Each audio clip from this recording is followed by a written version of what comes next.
Selamat pagi pendengar di seluruh Indonesia. Saya ucapkan selamat memasuki hari baru yang Tuhan berikan kepada kita lagi.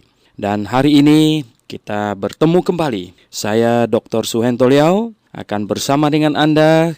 Kita bersama-sama mempelajari Alkitab yang tujuannya adalah dari Injil Matius sampai Kitab Wahyu. Dan hari ini kita tiba di Lukas pasal yang ke-19. Injil Lukas pasal yang ke-19. Berarti masih 4 pasal lagi akan selesai Injil Lukas. Ya, Injil Lukas pasal 19. Sebelum membacanya, mari kita berdoa terlebih dahulu. Bapa di sorga, kami mohon padamu Bapa, berikanlah kami hikmat akal budi, dan berkatilah otak yang kau berikan pada kami, supaya kami dapat memakainya untuk kemuliaan nama-Mu, memakainya untuk mempelajari firman-Mu. Terima kasih atas kasih karunia-Mu bagi kami, agar kami dapat menjalankannya, agar kami dapat membagikannya juga kepada orang lain. Kami berdoa dalam nama Tuhan Yesus Kristus. Amin. Oke, silakan Pak Alkitab Buku membacanya untuk kita. Dari ayat 1 sampai ayat 27 dari Injil Lukas pasal yang ke-19. Silakan. Yesus masuk ke kota Yeriko dan berjalan terus melintasi kota itu. Di situ ada seorang bernama Zakheus, kepala pemungut cukai, dan ia seorang yang kaya. Ia berusaha untuk melihat orang apakah Yesus itu, tetapi ia tidak berhasil karena orang banyak, sebab badannya pendek. Maka berlarilah ia mendahului orang banyak, lalu memanjat pohon ara untuk melihat Yesus yang akan lewat di situ. Ketika Yesus sampai ke tempat itu, ia melihat ke atas dan berkata, "Zakheus, segeralah turun, sebab hari ini aku harus menumpang di rumahmu." Lalu Zakheus segera turun dan menerima Yesus dengan sukacita. Tetapi semua orang yang melihat hal itu bersungut-sungut, katanya, "Ia menumpang di rumah orang berdosa." Tetapi Zakheus berdiri dan berkata kepada Tuhan, "Tuhan, setengah dari milikku akan kuberikan kepada orang miskin, dan sekiranya ada sesuatu yang kuperas dari seseorang, akan kukembalikan 4 kali lipat." Kata Yesus kepadanya, "Hari ini telah terjadi keselamatan kepada rumah ini, karena orang ini pun anak Abraham. Sebab Anak Manusia datang untuk mencari dan menyelamatkan yang hilang." Untuk mereka yang mendengarkan di situ, Yesus melanjutkan perkataannya dengan suatu perumpamaan. Sebab ia sudah dekat Yerusalem dan mereka menyangka bahwa kerajaan Allah akan segera kelihatan. Maka ia berkata, "Ada seorang bangsawan berangkat ke sebuah negeri yang jauh untuk dinobatkan menjadi raja di situ, dan setelah itu baru kembali. Ia memanggil 10 orang hambanya dan memberikan 10 mina kepada mereka. Katanya, 'Pakailah ini untuk berdagang sampai aku datang kembali.' Akan tetapi orang-orang bangsanya membenci dia, lalu mengirimkan utusan menyusul dia untuk mengatakan, 'Kami tidak mau orang ini menjadi raja atas kami.'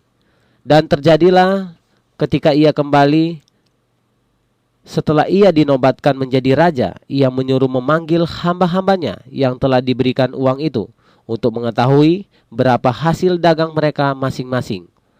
Orang yang pertama datang dan berkata, 'Tuan, mina tuan yang satu itu telah menghasilkan 10 mina.'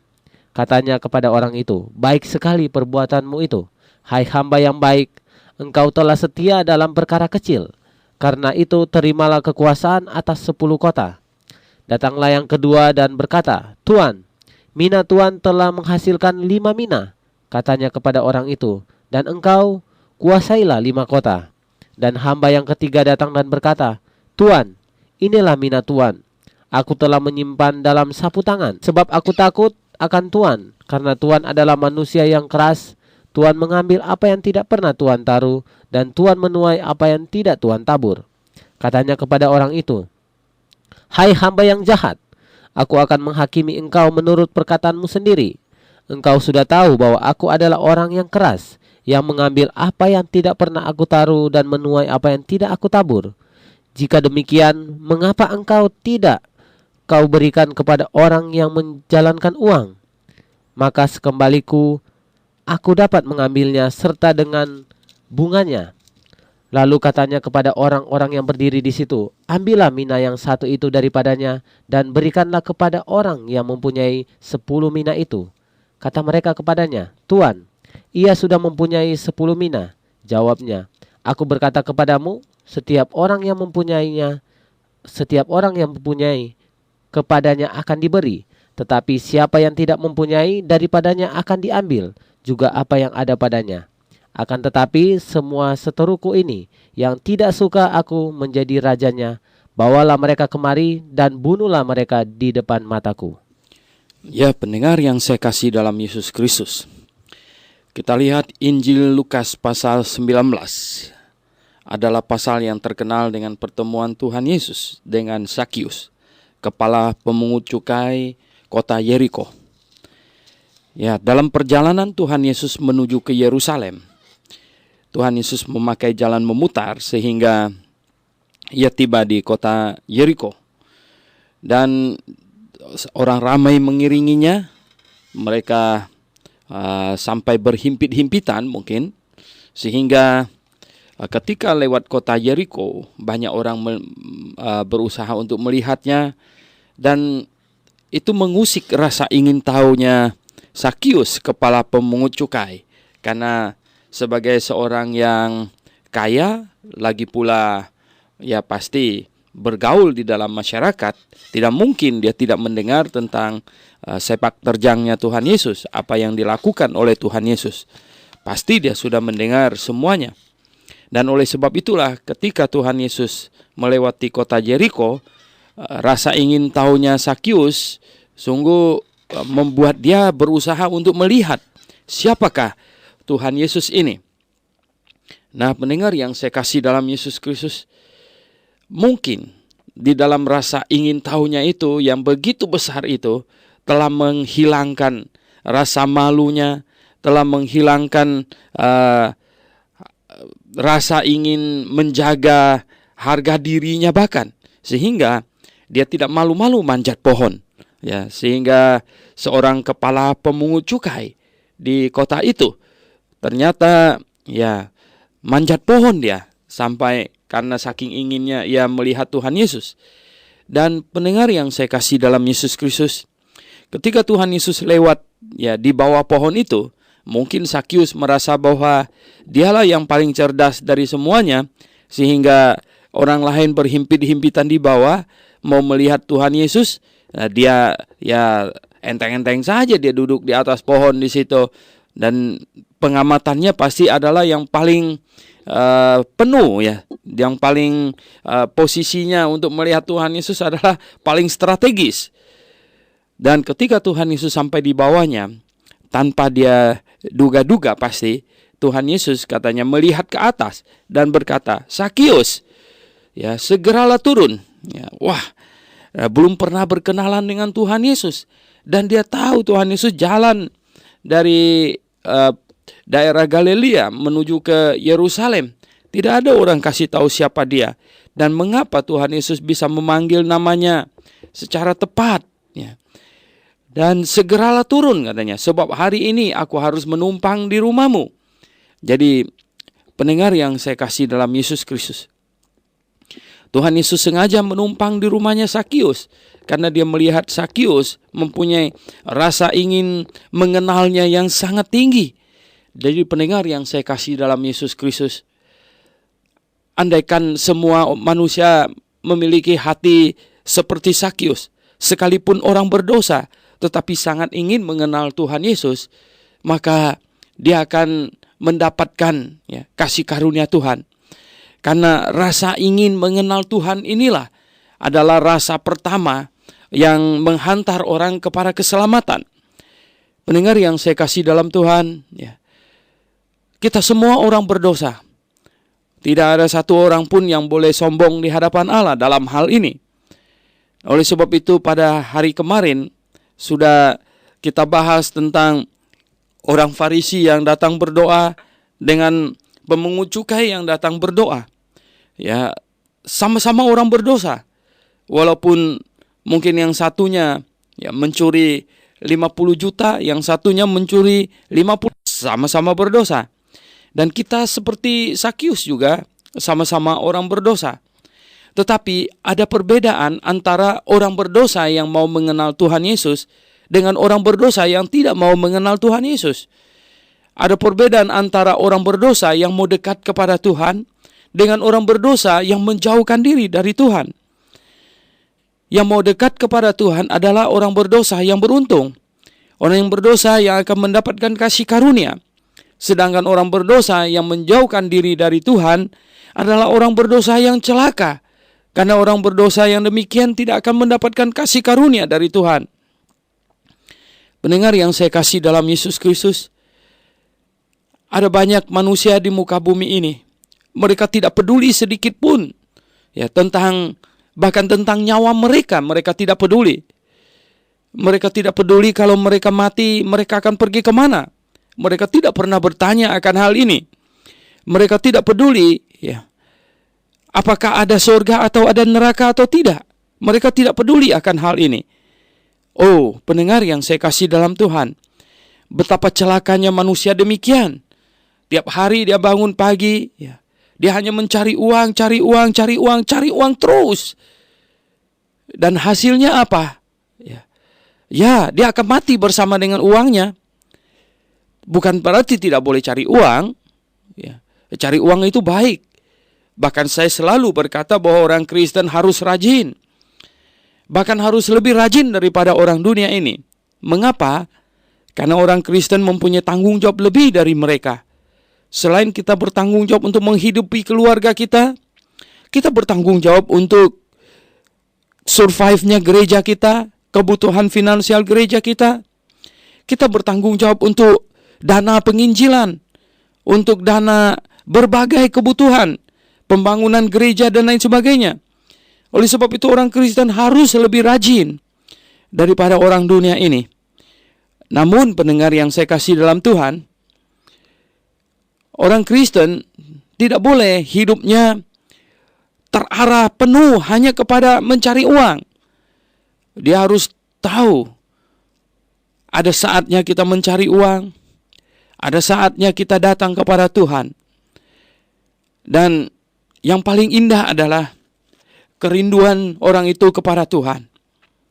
Zakius adalah orang berdosa jelas. Dan Zakius adalah orang kaya jelas. Bahwa dia tentu kaya sekali di kota itu.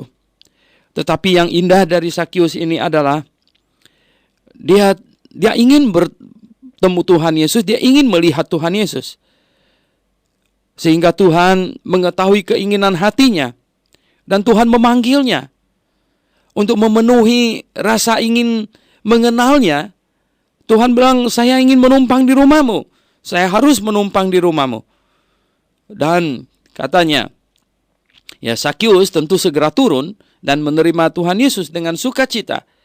Dan orang-orang mulai mengeritik.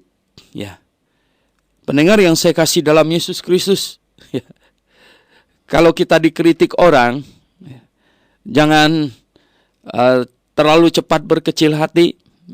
Ingat Tuhan Yesus mungkin orang yang paling banyak menerima kritikan.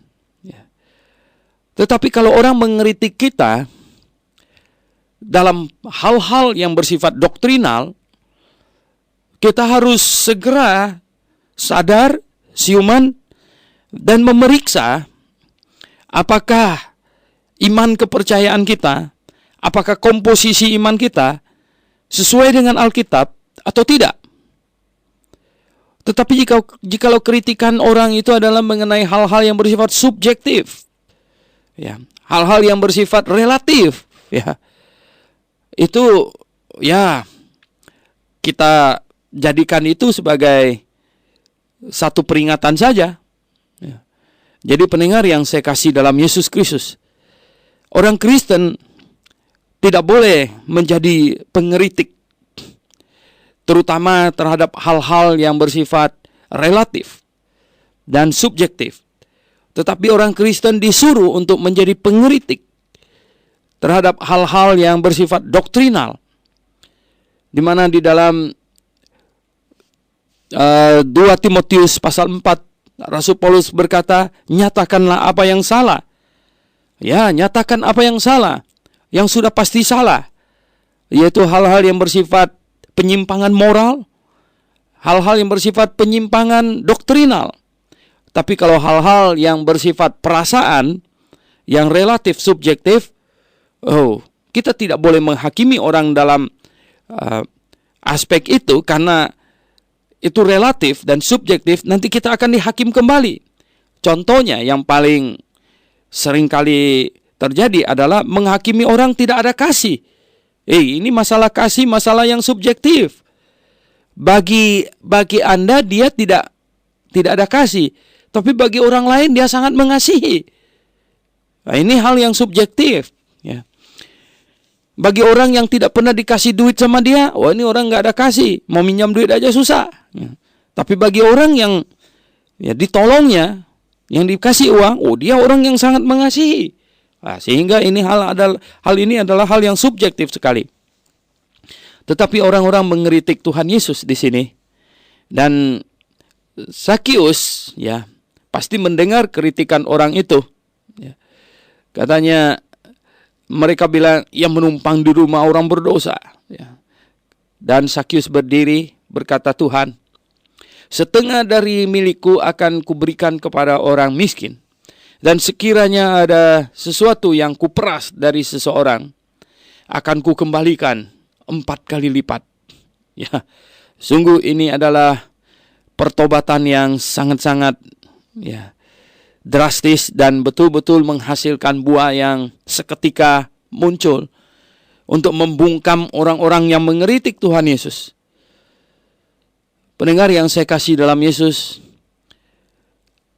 kiranya hidup kita menghasilkan buah yang dapat memuliakan Tuhan dan membungkam pengkritik Tuhan. Dan Tuhan Yesus tentu sangat gembira atas pernyataan Sakius itu, sehingga dia berkata, hari ini telah terjadi keselamatan kepada rumah ini. Ya, Sakius menerima Tuhan Yesus, dan pasti akan diikuti oleh istrinya. Karena istri zaman itu adalah penurut, bukan seperti istri zaman sekarang.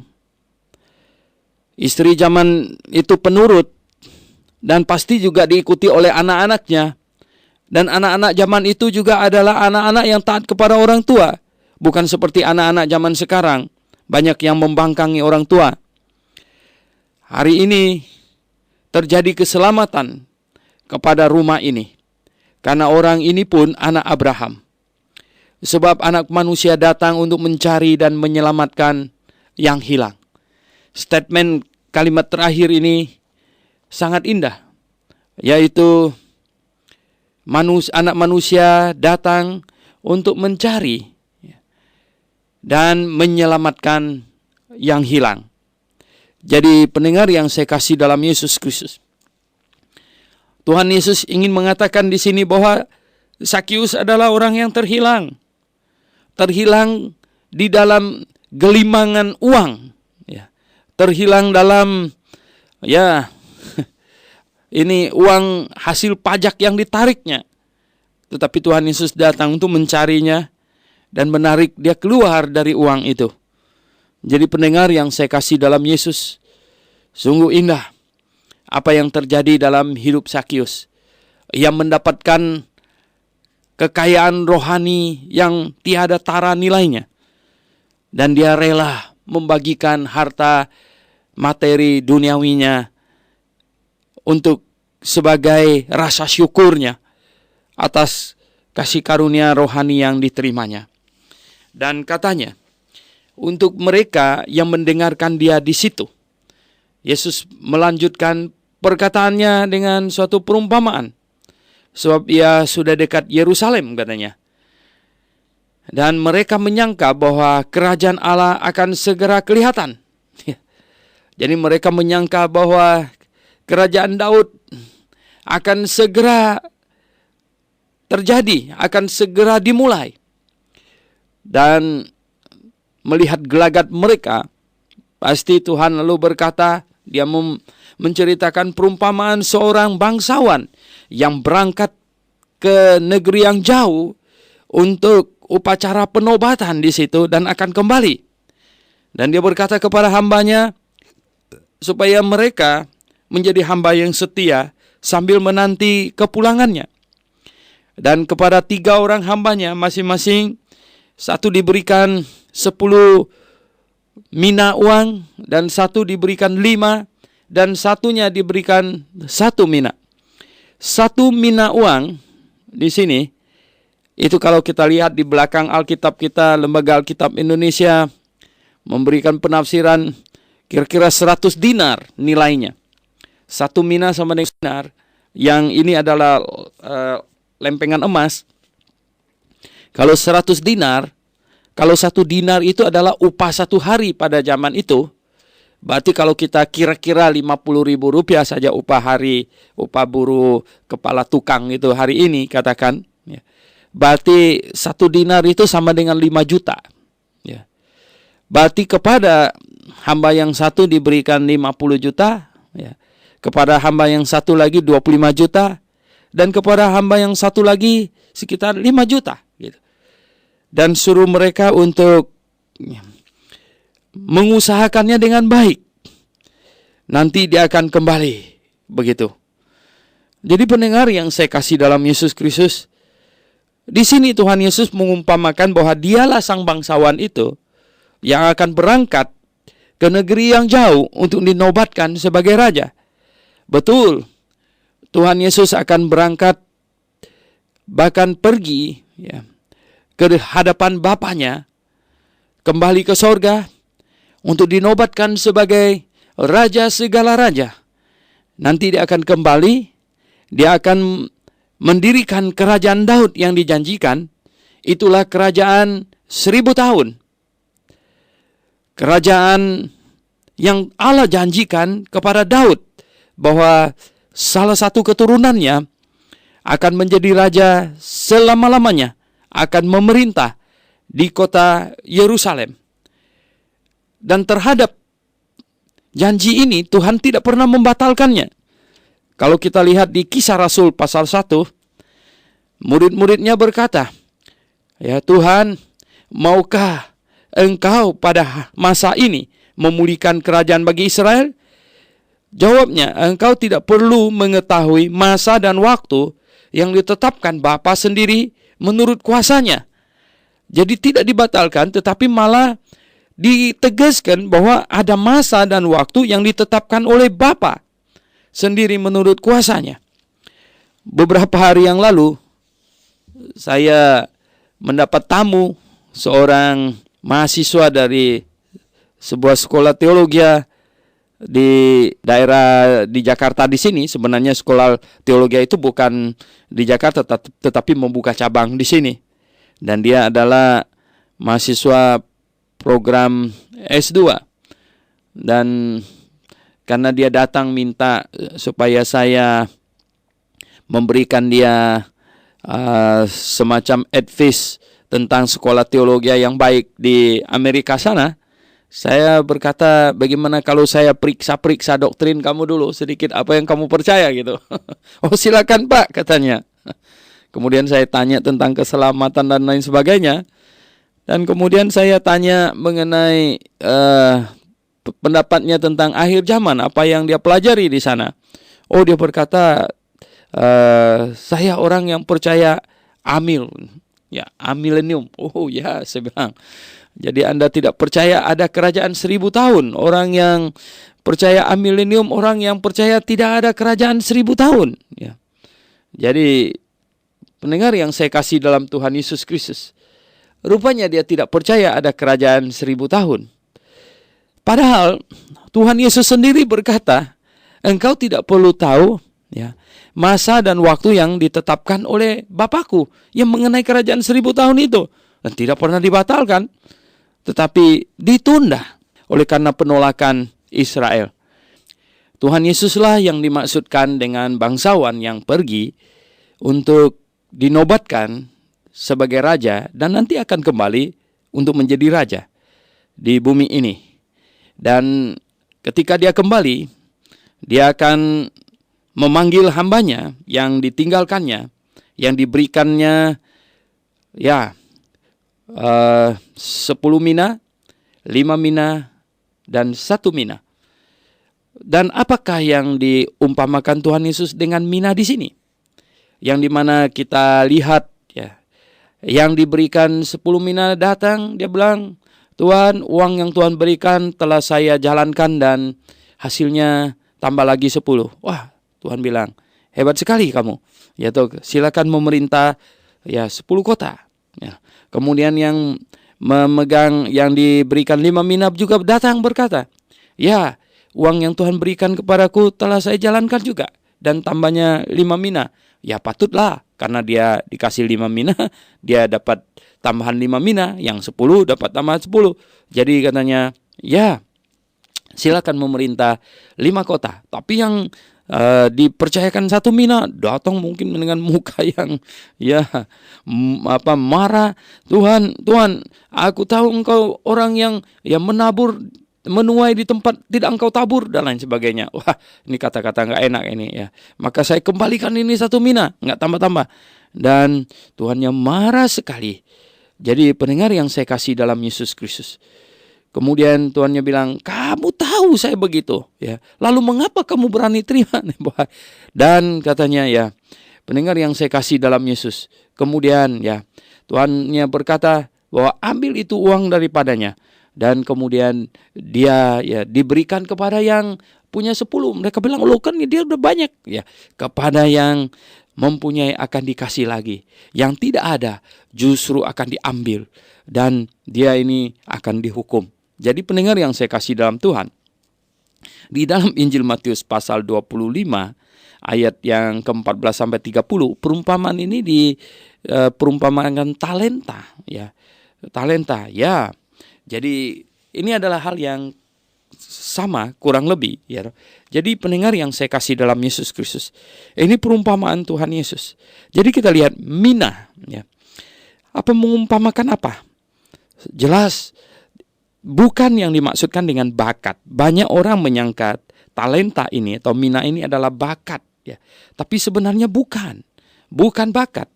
Tetapi coba kita lihat di dalam surat Korintus ya. Di mana di dalam 2 Korintus pasal 6. 2 Korintus pasal 6 ayat 1. Coba kita baca 2 Korintus pasal 6 ayat 1. Sebagai teman-teman sekerja, kami menasihatkan kamu supaya kamu jangan membuat menjadi sia-sia kasih karunia Allah yang telah kamu terima.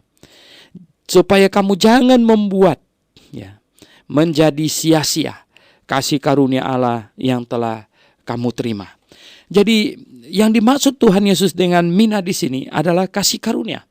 Ya, kepada yang seorang kasih Tuhan mungkin lebih, kepada satu orang kasih karunia Tuhan yang mungkin kurang ya. Tetapi berapapun juga itu, ya jalanilah dengan setia. Ucapkanlah syukur kepada Tuhan. Ya, dalam hal kasih karunia ini, ada orang yang mendapat kesempatan yang lebih. Ada orang yang mendapat kesempatan yang kurang. Pendengar yang saya kasih dalam Tuhan Yesus Kristus. Kepada orang-orang yang mendengarkan Injil. Anda pagi hari ini kebetulan tune in di dalam radio RBK. Nah, kasih karunia Allah dilimpahkan kepada kamu lebih daripada mereka yang tidak tune in ke dalam radio ini. Ya, kepada yang tinggal di sekitar gedung Grafe ini, kasih karunia Allah kepadamu lebih besar daripada kepada mereka yang tinggal di Papua sana. Ya, mereka tidak mendengar kebenaran Tuhan. Tetapi yang di sekitar gedung Grafe ini selalu mendengar dan mendengar. Jadi pendengar yang saya kasih dalam Yesus Kristus, kasih karunia Tuhan yang melanda seseorang, orang-orang di muka bumi ini, itu berbeda-beda. Ya. Berbahagialah orang yang tinggalnya dekat dengan tiang penopang dan dasar kebenaran. Oleh sebab itu saya selalu berkata begini, celakalah orang di sebuah kampung, yang dimana di kampung itu tidak ada gereja yang benar. Ya. Karena tidak ada pelita di kampung itu.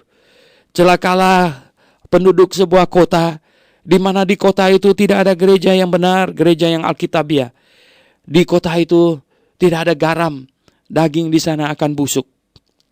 Celakalah sebuah negara, jikalau di negara itu tidak ada gereja yang benar, ya. Karena negara itu gelap gulita. sehingga mereka melakukan hal-hal yang jahat, ya. Sehingga di sana penuh dengan pencuri, karena pencuri suka tempat yang gelap.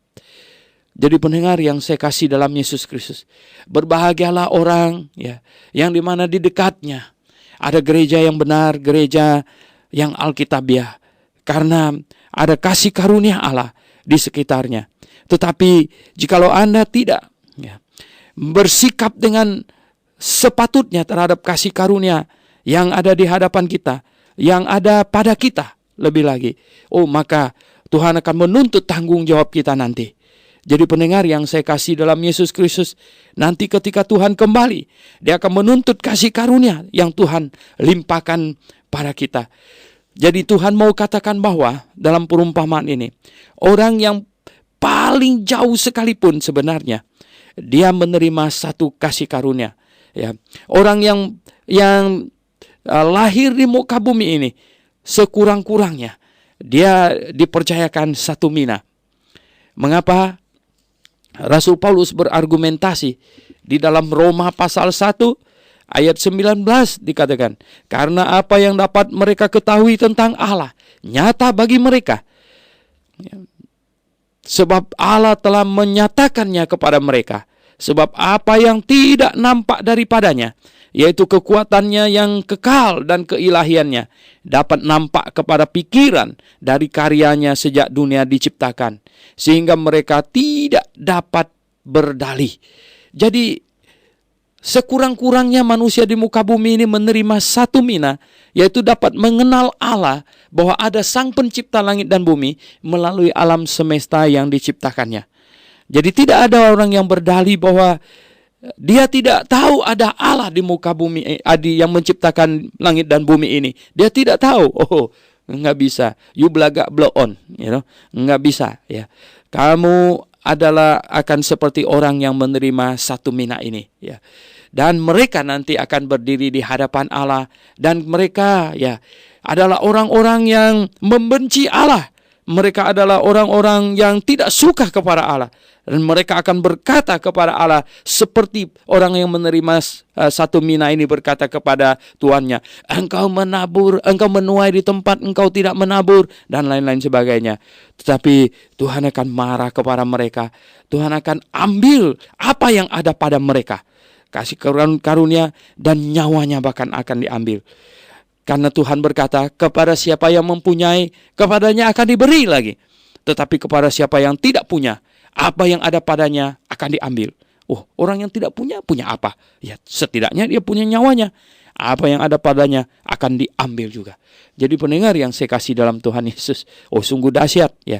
Mari kita mengaryakan, mari kita memelihara, mari kita bersyukur atas kasih karunia yang telah kita terima dari Allah, dan kita mengkaryakannya. Lebih-lebih kasih karunia Allah kepada kita mungkin berlimpah dan berlimpah. Selain jiwa kita telah diselamatkan, selain kita bisa mengenal Allah, bahkan kita dipanggil untuk melayaninya.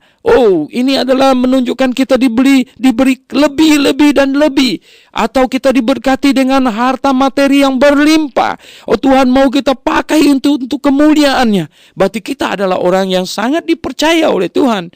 Kita harus bersyukur atas itu. Berarti kita adalah orang yang dikasihi Tuhan. Kalau kita mendapat banyak, kita harus bertanggung jawab dan kita harus bersyukur dan kita harus mengaryakannya sedemikian rupa. Itu yang patut kita lakukan.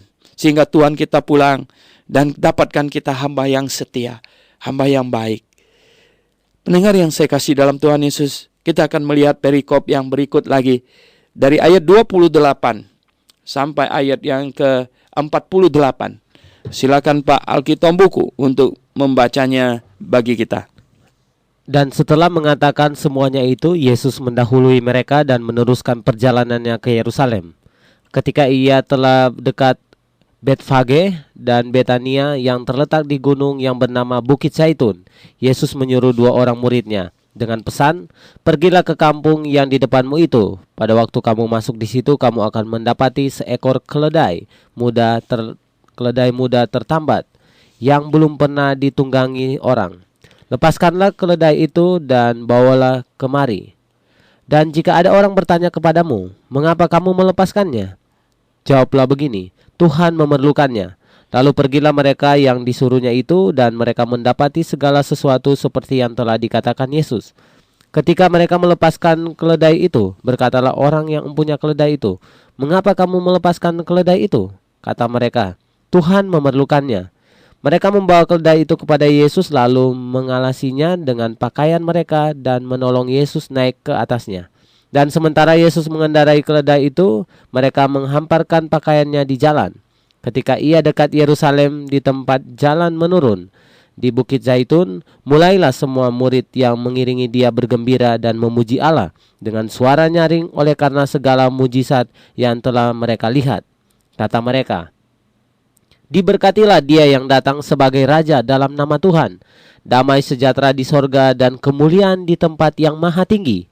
Beberapa orang Farisi yang turut dengan orang banyak itu berkata kepada Yesus, "Guru, tegurlah murid-muridmu itu."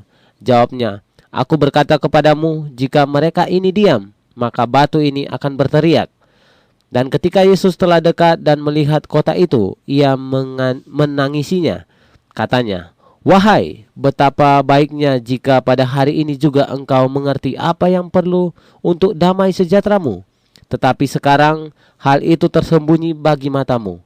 Sebab akan datang harinya bahwa musuhmu akan mengelilingi engkau dengan kubu, lalu mengepung engkau dan menghimpit engkau dari segala jurusan. Dan mereka akan membinasakan engkau beserta dengan pendudukmu, dan pada tembokmu mereka tidak akan membiarkan satu batu pun tinggal terletak di atas batu yang lain, karena engkau tidak mengetahui saat bila mana Allah melawat engkau." Lalu Yesus masuk ke bait Allah, dan mulailah ia mengusir semua pedagang di situ. Katanya kepada mereka, "Ada tertulis, rumahku adalah rumah doa, tetapi kamu menjadikannya sarang penyamun." Tiap-tiap hari ia mengajar di dalam bait Allah. Imam-imam kepala dan ahli-ahli Taurat serta orang-orang terkemuka dari bangsa Israel berusaha untuk membinasakan dia. Tetapi mereka tidak tahu bagaimana harus melakukannya, sebab seluruh rakyat terpikat kepadanya dan ingin mendengarkan dia. Ya, pendengar yang saya kasih dalam Yesus Kristus.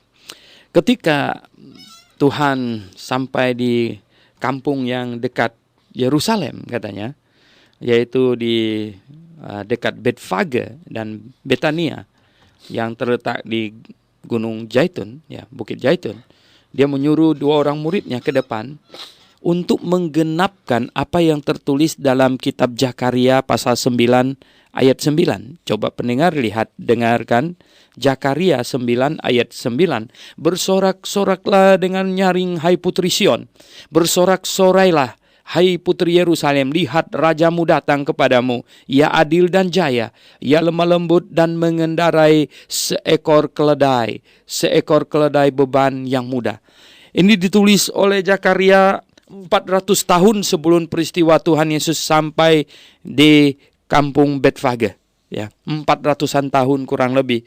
Tuhan Yesus menyuruh 2 orang muridnya pergi ke kampung di depan katanya, untuk mengambil seekor keledai muda yang tertambat bersama dengan ibunya, ya induknya di situ. Dan katanya, "Lepaskan talinya dan bawa kemari." Ini keledai yang belum pernah ditunggangi orang. Brand new, saudara. Ya, jadi Tuhan Yesus mau naik sedan brand new ya.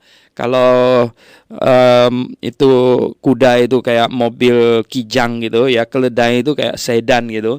Kalau onta itu kayak traktor gitulah ya. Kalau pada zaman itu. Jadi Tuhan Yesus ini mau naik keledai muda yang betul-betul baru ya, belum ditunggangi. Tapi pendengar yang saya kasih dalam Tuhan Yesus, Anda tahu kalau keledai belum pernah ditunggangin itu dia akan meronta-ronta, dia tidak akan tenang. Tetapi ketika Tuhan Yesus menunggangi keledai muda ini, dia tidak berani ya nakal sedikit pun. Dan dulu waktu saya anak sekolah minggu, saya pikir, kok Tuhan Yesus suruh muridnya pergi curi keledai orang ya. Bagaimana ini? Tetapi sekarang saya mengerti ya, kalau Tuhan Yesus pinjam, justru dia merendahkan martabatnya sebagai Allah pencipta. Dia adalah raja segala raja yang sekarang memasuki kota raja, kota Yerusalem. Dan dia adalah pencipta keledai. Jadi pendengar yang saya kasih dalam Tuhan Yesus, ingat, dialah pencipta keledai, dialah yang mempunyai semua keledai yang ada di muka bumi ini.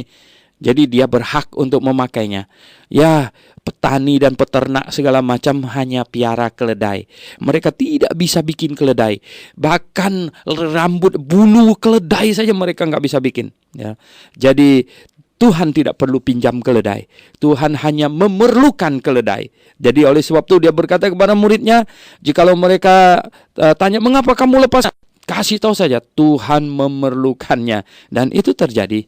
Jadi pendengar yang saya kasih dalam Yesus Kristus, lihat ya, kemudian murid-muridnya bawa keledainya Tuhan Yesus naik ke atasnya. Keledainya nggak berani nakal, ya. Dia jalan dengan setenang-tenangnya memasuki kota Yerusalem, menggenapi apa yang dituliskan oleh Nabi Zakaria 400 tahun sebelum ya peristiwa itu terjadi. Jadi pendengar yang saya kasih dalam Yesus Kristus, sungguh Alkitab adalah firman Tuhan karena berisikan nubuatan. Segala sesuatu yang belum tiba sudah dituliskannya. Dan Yesus Kristus adalah Mesias Juru Selamat karena dia menggenapi nubuatan-nubuatan dari seluruh kitab perjanjian lama. Semua nubuatan tentang Sang Juru Selamat atau Mesias digenapinya. Jadi pendengar yang saya kasih dalam Yesus Kristus, apa yang dinubuatkan oleh Nabi Zakaria ini pasti digenapi punya. Dan ketahuilah orang Yahudi pada zaman sekarang ini tidak terima Yesus itu Juru Selamat. Tetapi para rabi-rabi mereka yang zaman sekarang ini sedang pusing kepala. Mengapa? Karena mereka bilang, ini bagaimana ini ya? Karena ditulis oleh Nabi Zakaria bahwa Mesias datang akan menunggang keledai masuk kota Yerusalem. Nah, kalau mereka tidak percaya Yesus itu adalah Mesias yang dimaksud, lalu mereka sekarang sedang menanti Mesias datang, mereka bilang bagaimana Mesias itu datang masuk Yerusalem dengan menunggang keledai.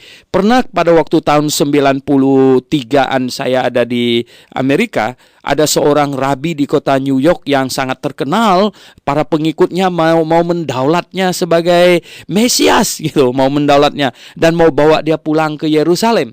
Tapi kemudian mereka mempermasalahkan tentang Mesias yang akan memasuki kota Yerusalem dengan menunggang keledai. Dan ada yang berkata, wah, yang dimaksud dengan Nabi Zakaria itu sebagai keledai itu sebenarnya Boeing 747 katanya. Oh, pendengar yang saya kasih dalam Tuhan, saya membaca di surat kabar itu saya tertawa sekali ya. Mengapa? Karena ya inilah cara penafsiran alegorikal yang sangat dahsyat ya. Jadi covenant theology, teologi liberal, dan mereka yang percaya amilenium itu adalah orang-orang yang menafsirkan Alkitab secara alegorikal, secara kiasan mereka menafsirkannya. Jadi pendengar yang saya kasih dalam Yesus Kristus, yang mengapa mereka sampai percaya tidak ada kerajaan 1000 tahun? Karena mereka bilang Wahyu pasal 20 tentang kerajaan 1000 tahun itu sebenarnya itu kiasan. Nah, pendengar yang saya kasih dalam Tuhan Yesus, sedangkan ya teolog Alkitabiah, gereja yang Alkitabiah itu menafsirkan Alkitab, the rule of thumb kita, ya, aturan jempol kita adalah apa tahu nggak? Yaitu bahwa jikalau ayat Alkitab masih bisa ditafsirkan secara literal, tidak boleh ditafsirkan secara alegorikal. Itu aturan jempolnya. Mengapa? Karena kalau ayat Alkitab yang masih bisa ditafsirkan secara literal, ditafsirkan semuanya secara alegorikal, maka kebenarannya jadi kacau balau gitu. Dan bahkan kalau kita bicara tidak literal ya, maka kita tidak bisa omong lagi. Kalau seseorang bilang saya mau pulang, kita bilang maksudnya sebenarnya mau datang gitu. Oh, enggak kan kacau. Dia bilang tadi kemarin saya makan sayurnya ayam goreng. Oh, bukan ayam goreng, sebenarnya itu ikan gitu. Nah, itu kan kacau. Jadi kalau masih masuk akal secara literal, tidak boleh ditafsirkan secara alegorikal. Nah, itu the rule of thumb, ya, itu aturan jempol dari menafsirkan Alkitab, ya, dari ini hermeneutik. Ya. Jadi pendengar yang saya kasih dalam Tuhan Yesus, kemudian Tuhan memasuki kota Yerusalem. Lihat, ya, Tuhan memasuki kota Yerusalem dan Ya, murid-muridnya berseru-seru, mereka bernyanyi hosana. Orang Farisi iri dan Tuhan suruh murid-muridnya diam. Tuhan bilang apa? Jikalau mereka ini diam, maka batu ini akan berteriak. Ya, karena telah dinubuatkan mereka akan bersorak-sorai, hai putri Sion, bersorak-sorai hai putri-putri Yerusalem. Ya, karena rajamu datang, ia lemah lembut, ia menunggangi keledai muda. Jadi Tuhan Yesus kemudian memasuki kota Yerusalem dan dia menangisi kota Yerusalem. Wahai betapa baiknya jika pada hari ini juga engkau mengerti apa yang perlu untuk damai sejahteramu. Tetapi sekarang hal itu tersembunyi dari matamu, katanya. Tuhan Yesus menangisi kota Yerusalem. Berapa kali aku ingin, ya katanya ya. Berapa kali di dalam Injil Matius ya, berapa kali aku ingin mengumpulkan engkau seperti induk ayam mengumpulkan anaknya, tapi engkau tidak mau, katanya. Engkau tidak mau.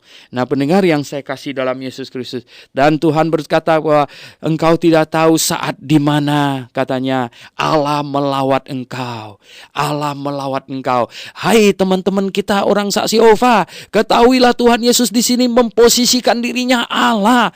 Allah melawat engkau. Dia berkata kepada orang di kota Yerusalem ini, bagaimana mereka bisa berkata bahwa Yesus Kristus itu bukan Allah, bayangkan ya toh. Nah, bagaimana orang Calvinis bisa berkata bahwa irresistible grace, kasih karunia Allah tidak bisa ditolak, katanya. Ternyata hari ini kita membahas ya toh, kasih karunia Allah yang ditolak. Orang Yerusalem menolak kasih karunia. Tuhan Yesus bilang, berapa kali aku seperti induk ayam ingin mengumpulkan mereka, namun mereka tidak mau, mereka bisa menolak. Oh, pendengar yang saya kasih dalam Yesus Kristus. Dan Tuhan Yesus sendiri berkata kepada orang Yerusalem, karena engkau tidak mengerti, engkau tidak mengetahui saat bila mana Allah melawat engkau.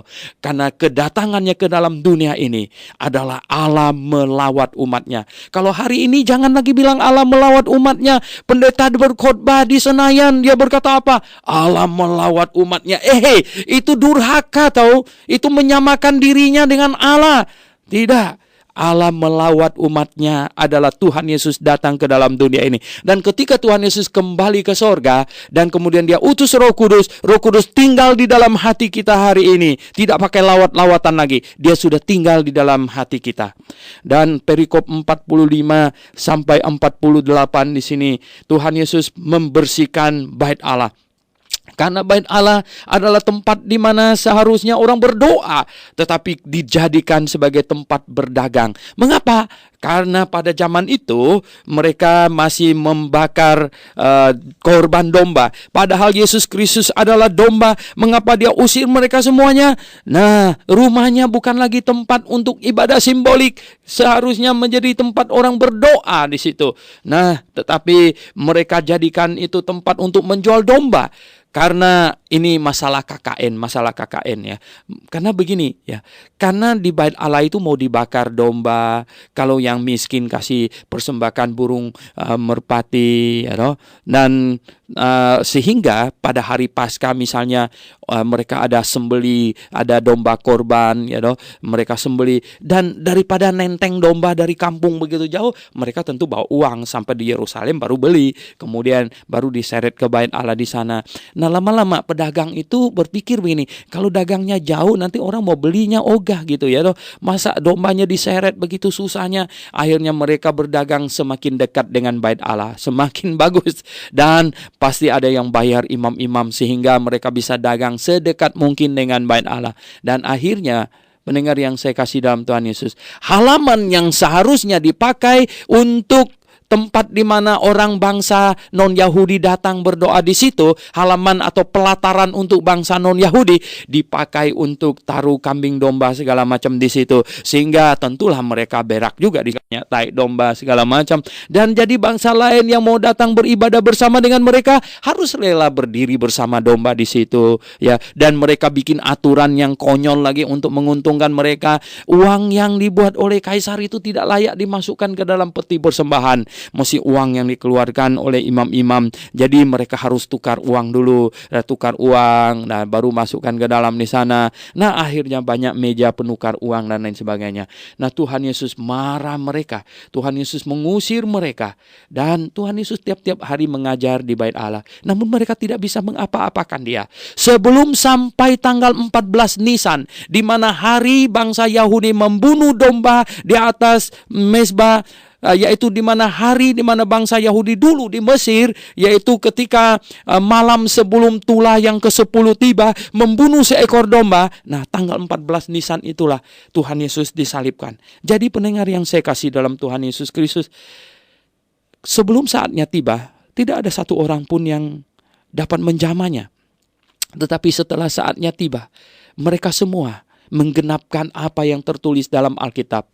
Pendengar yang saya kasih dalam Tuhan Yesus, hari ini juga saya kasih tahu kepada Anda, di dalam Alkitab yang kita pegang ini, ada nubuatan yang bersifat negatif dan ada nubuatan yang bersifat yang positif.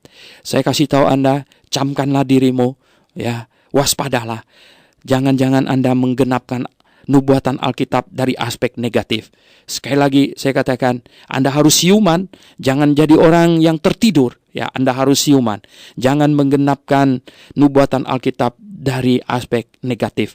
Mari kita genapkan nubuatan Alkitab dari aspek positif. Mari kita berdoa.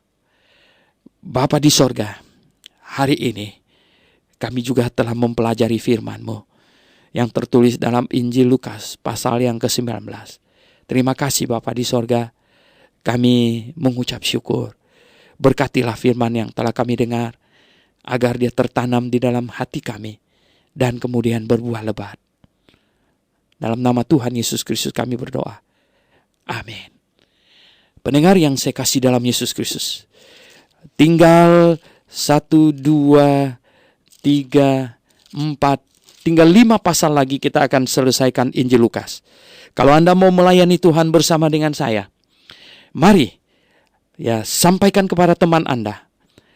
Lakukanlah usaha sedikit. SMS mereka, kasih tahu. Baiklah, mereka bersama-sama dengan kita belajar firman Tuhan, 1 hari 1 pasal sampai kitab Wahyu. Kalau mereka tidak sempat lagi ikut ya pembahasan dari Injil Matius sampai Injil Lukas pasal 19 ini, ya mungkin mereka bisa ikut dari pasal yang ke-20 mulai besok, dan Injil Yohanes mereka bisa ikut sama-sama kita membahasnya. Akan indah sekali. Oleh sebab itu, pendengar yang saya kasih dalam Tuhan Yesus, lakukanlah sedikit usaha untuk menyenangkan hati Tuhan. Biarlah teman Anda bisa ikut sama-sama mempelajari firman Tuhan. Saya serahkan kembali kepada operator, silakan.